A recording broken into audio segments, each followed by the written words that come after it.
misreading what the count is. So count 3, the attempt larceny that I outlined for you, Mr. Doyle.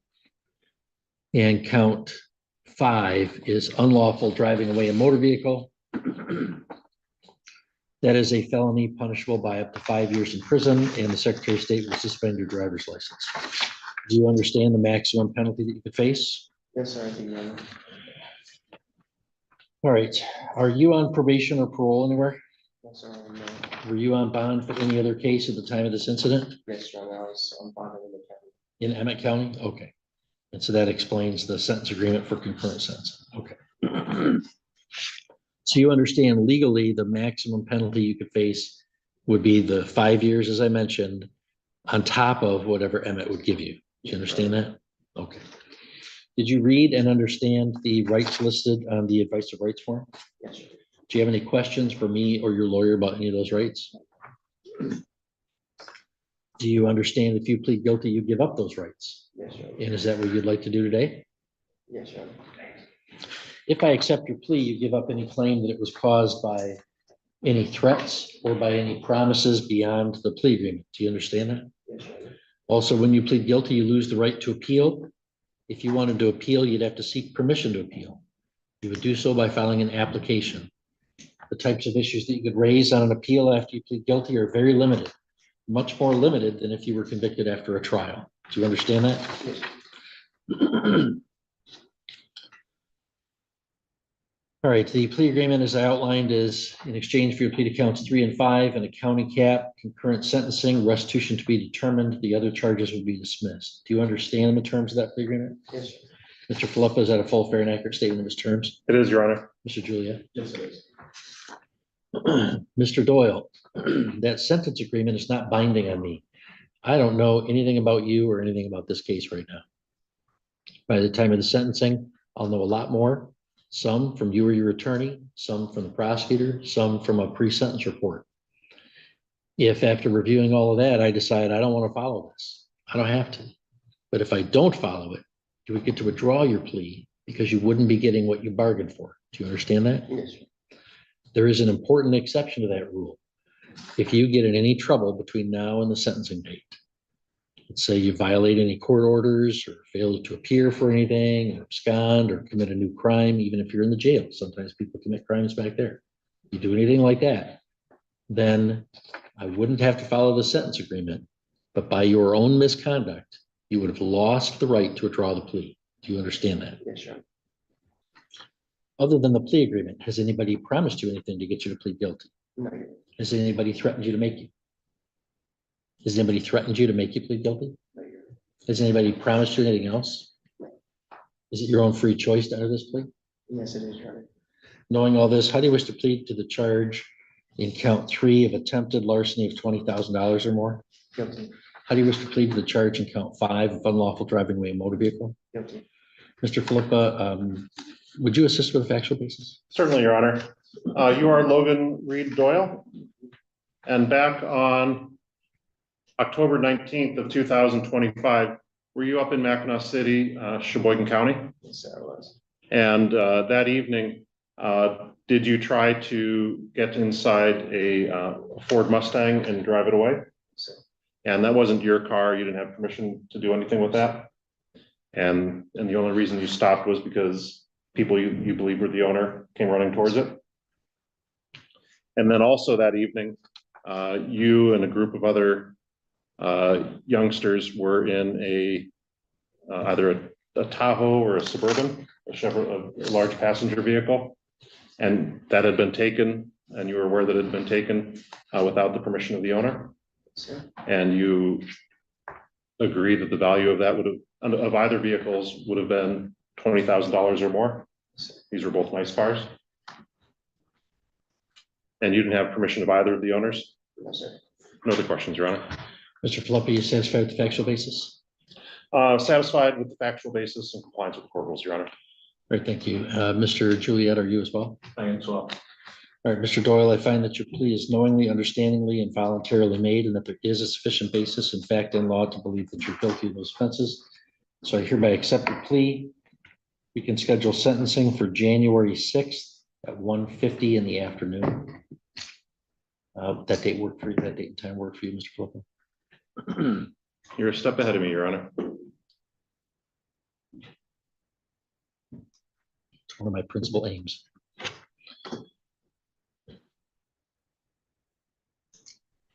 Would we be able to do, say, 2 o'clock instead? Oh, absolutely. Okay.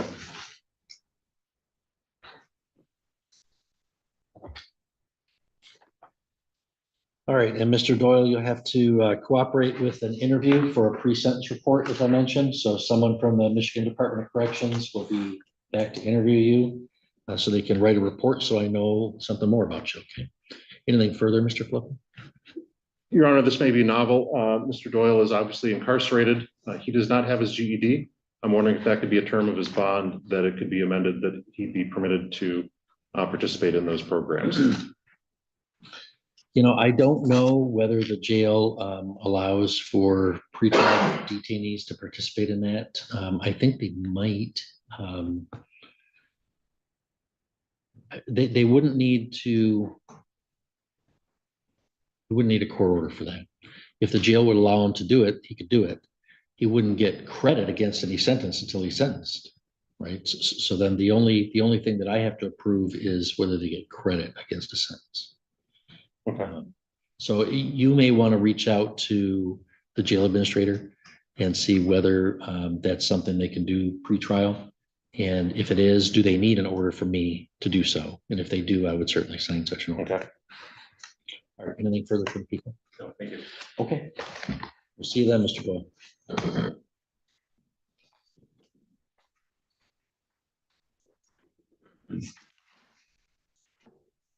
All right, well, have a good day, Mr. Flipper. Thank you, Your Honor. All right, Mr. Kukuski, we can call people be Frank Ryder for sentencing. It's filed 25-7074 FH. Good afternoon, Your Honor. Luke Kukuski on behalf of Mr. Ryder. Anything to it for people? All right, and we're here for sentencing on a charge of attempted larceny in a building. It's a high court misdemeanor with a maximum of 2 years, guideline range of 0 to 1 month. And Mr. Kukuski, have you had a chance to review the pre-sentence report? I have, Your Honor. No additions, no corrections to the report. Okay, any scoring challenges to the guidelines? I did not have any. Mr. Juliet, any additions, corrections, or scoring challenges from the people? No, Your Honor. Anything you'd like to say on behalf of your? Just briefly, Your Honor, and Mr. Ryder's eager to put this behind him.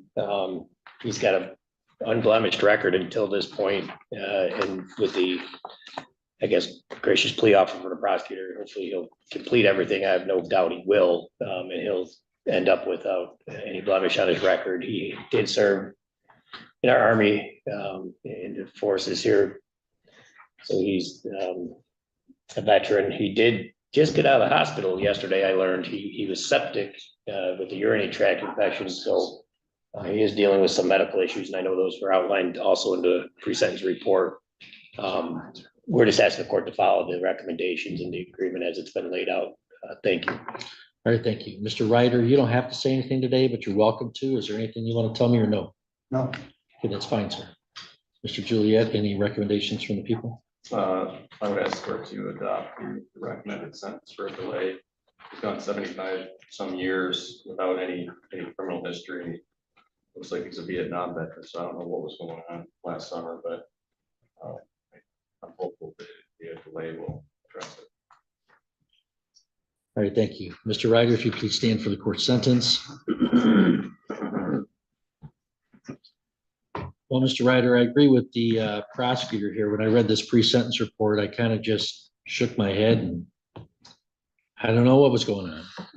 And I don't know, honestly, that you could have any good explanation for me to satisfy to my mind what was going on. Why a person at your station in life and your lack of involvement with the criminal justice system, why you'd be standing in front of a judge for stealing something is a surprise to everybody here.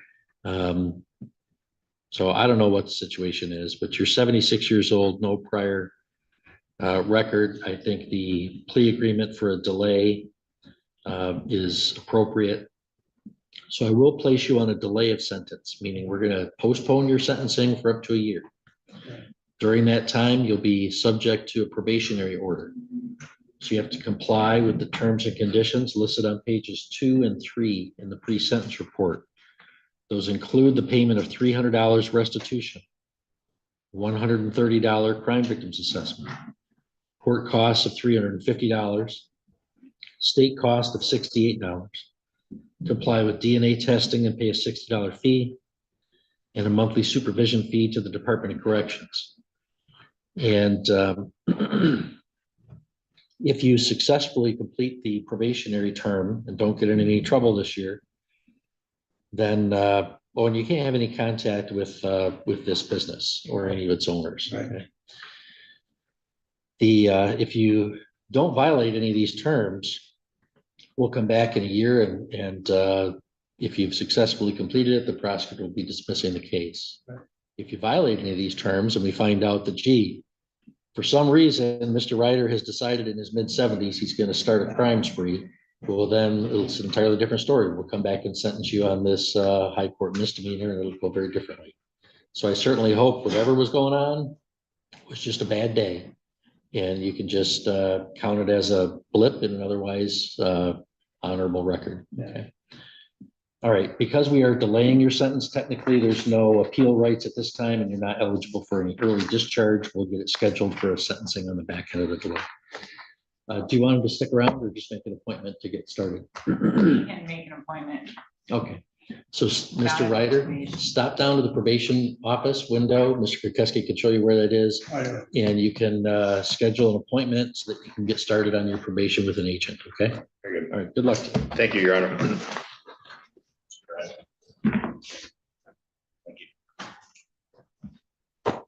So off the record. We are providing public access both in the courtroom and also online. And we're calling first, will be Logan Doyle, file 25-7091FH. Counsel, you want to state your appearances, please? Anthony Julia on behalf of people. And Alfred Philippa on behalf of Mr. Doyle. All right, and I've been handed a plea agreement and advice of rights form, and we are here for an arraignment. So just for purposes of arraignment, is a forensic center referral requested? No, Your Honor. And do you or your client wish to have the allegations and the information read? We would waive formal reading, Your Honor. Okay. And I have a plea agreement here for defendant to plead guilty to counts 3 and 5, the remaining counts to be dismissed, restitution to be determined at sentencing, and a sentence agreement for a county cap and a concurrent sentence with an Emmett County case. Is that how you want to proceed today, Mr. Doyle? Yes, Your Honor. Would you please stand and as best you can, raise your right hand for me? You swear to tell the truth, the whole truth, and nothing but the truth, so help you God? Yes, Your Honor. Okay, go ahead and have a seat. Mr. Doyle, a guilty plea hearing is an important event. It includes the waiver of constitutional rights that you have, so please listen carefully. If you have a question, ask me. I'm happy to answer it. If you need to talk to Mr. Philippa, you just let us know. We're happy to let you do that. Do you understand that? Yes, Your Honor. Now, I have to advise you the maximum penalty that you could face for charge 3. It is attempted larceny of $20,000 or more. That is a felony punishable by a maximum of 5 years in prison. Count 5 is a charge of attempted unlawful driving away of a motor vehicle. That is a felony punishable.